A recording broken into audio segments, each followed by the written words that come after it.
Ce matin, j'ai envie de commenter un petit peu le conseil municipal qui s'est passé hier soir et vous donner quelques indications. Je crois que c'était mon 6e conseil municipal, je pense.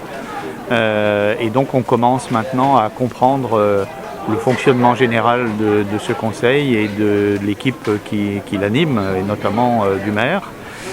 Je voudrais dire quand même que nous avons énormément travaillé. Chaque conseil municipal a été travaillé, préparé avec beaucoup d'assiduité par l'ensemble de l'équipe, avec des sujets très différents selon les personnes, à la fois sur le social.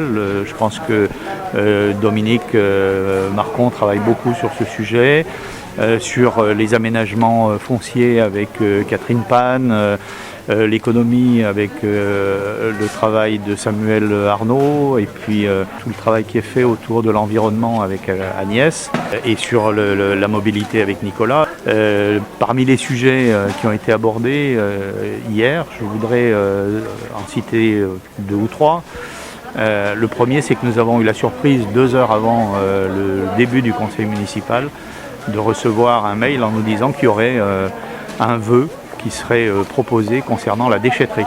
Que le calendrier de mise en place de la déchetterie soit beaucoup plus court que ce qu'il a été évoqué dans une commission. C'est-à-dire qu'on part d'un tout petit fait et on nous demande à tous de monter ça en épingle pour évidemment relancer le conflit entre la ville et la 3CPS sur la question de la gestion et de la valorisation des déchets. Nous avons refusé de voter cette motion, non pas parce que nous ne sommes pas favorables à l'implantation d'une déchetterie, c'est tout le contraire. Nous pensons que l'implantation d'une déchetterie à Cray, et non pas la déchetterie de Cray, est un acte essentiel, c'est une priorité pour la communauté de communes et cette communauté de communes s'en empare. Pourquoi elle est obligée de s'en emparer aujourd'hui? Je voudrais insister sur ce sujet.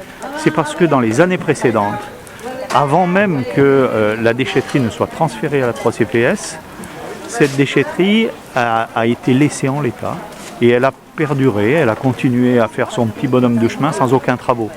On la donne à la 3CPS en l'état, la 3CPS la gère avec un vice-président de la 3CPS chargé des déchets qui était de la majorité municipale de Cray, qui ne fait rien pour que ce dossier avance. Et aujourd'hui on nous dit, mais comment ?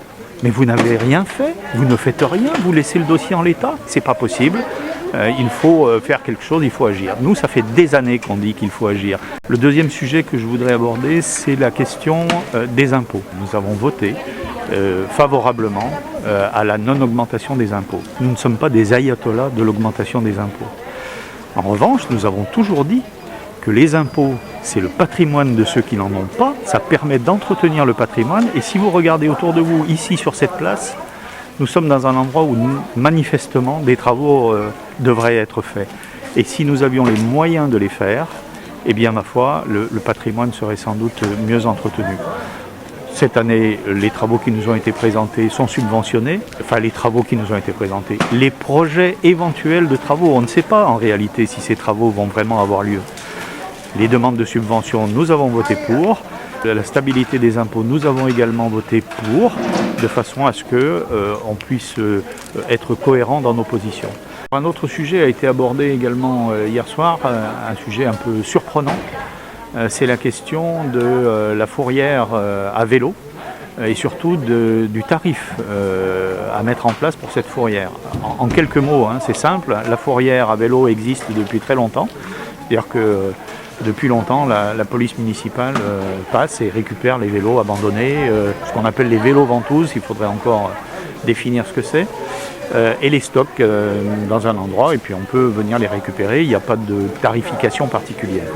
Là, on a décidé d'un seul coup de dire que ça sera 50 € pour récupérer son vélo, plus 1 € par jour où on le laisse déposer à la fourrière. Alors, il est bien évident que, cette somme pour des vélos qui sont pour certains inutilisables, personne ne viendra payer ces 50 €. Et d'autre part, c'est une mauvaise réponse à un vrai problème. Cette question-là a été soulevée par un riverain se plaignant d'avoir beaucoup de vélos qui bloquent les stationnements qui ont été mis en place par la ville. Le maire lui-même dit qu'il y a beaucoup de vélos stationnés au même endroit, mais c'est aussi parce qu'il y a beaucoup d'endroits pour stationner les vélos, mais pas assez par rapport à l'augmentation de l'usage des vélos.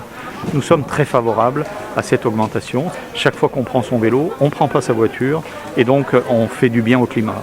La question qui se pose, c'est plutôt de dire est-ce qu'on a une politique générale autour du vélo dans cette ville? Eh bien, force est de constater qu'elle n'existe pas. Certes, il y a des emplacements pour garer les vélos, mais pour circuler en vélo, ça reste toujours aussi compliqué. On nous fait des petits bouts de pistes cyclables plus ou moins sécurisées. On nous fait circuler à contresens dans les rues de Cray. Tout cet ensemble-là montre que la vision concernant le vélo n'existe pas. C'est simplement un élément d'un ensemble, d'une petite conception de la ville, mais dont on ne voit pas du tout l'homogénéité, la cohérence. Pour terminer, je voudrais quand même revenir sur l'incident, puisque ça a été présenté comme tel, du marché de samedi, où nous sommes allés, effectivement, les membres de la minorité crétoise. Nous sommes allés sur ce marché à la demande d'un certain nombre de forains, parce qu'on avait bien le sentiment qu'il y avait une difficulté. Nous ne nous posons même pas la question de savoir où le marché doit avoir lieu. Ce que nous souhaitons, c'est que les forains soient reconnus comme étant ceux qui nous nourrissent, ceux qui sont là pour finalement le bien-être de tous. Et donc nous sommes allés écouter quel était le problème. Alors on veut les faire bouger, en gros, la difficulté qui ressort de cette affaire-là, c'est qu'on est dans une absence totale de concertation multi-paritaire, en quelque sorte, c'est-à-dire où on écouterait à la fois les commerçants, les habitants et les personnes qui viennent sur le marché, et les forains, pour essayer de trouver les meilleures solutions possibles. Nous verrons bien si la réunion qui a été proposée par Madame Corneille, qui était bien seule, puisque le maire n'était pas là, sur le marché samedi matin, nous verrons bien si la proposition de concertation va enfin être mise en place ou pas. Et nous en tirerons évidemment toutes les conséquences et les conclusions que nous devrons en tirer. Nous étions vraiment là, non pas pour nous opposer, mais véritablement pour écouter et accompagner la réflexion. C'est le rôle de la minorité crétoise, et c'est le rôle en tout cas que nous continuerons de jouer jusqu'à ce que peut-être d'autres élections aient lieu.